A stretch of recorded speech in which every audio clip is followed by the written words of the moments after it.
Why is God the first one we blame when life goes wrong? Think about this. When good things happen, people say, I worked hard for this. But when bad things happen, they say, why did God do this to me? God becomes the easiest one to blame simply because he is unseen. But just because we can't see God, does that mean he isn't there? From the very beginning, God has always been walking beside us. Even before we were born, he was already at work. The Bible says in Psalm 139:13-14, "You formed my inward parts. You knit me together in my mother's womb." Before we ever took a breath, God was creating us with care and purpose. Yet when something goes wrong, we forget all the good he has already done. Imagine a student who never studies and fails an exam. Instead of taking responsibility, they say, "Why didn't God help me?" But was God the one who chose not to study? The Bible is clear. God is not the source of evil.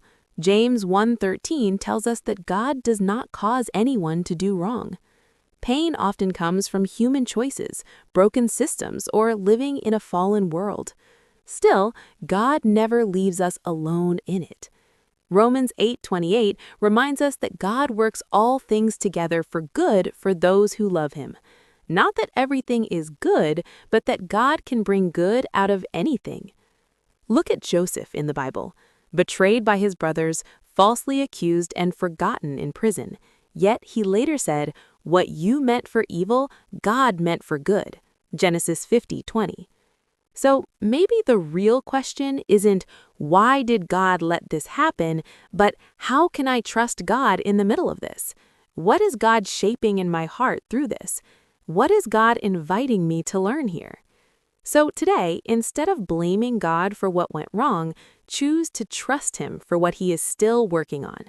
If this message spoke to your heart, pause for a moment and reflect. Where do you need to trust God more? Like this video if you believe God is still working, even when unseen. Share it with someone who might be struggling right now.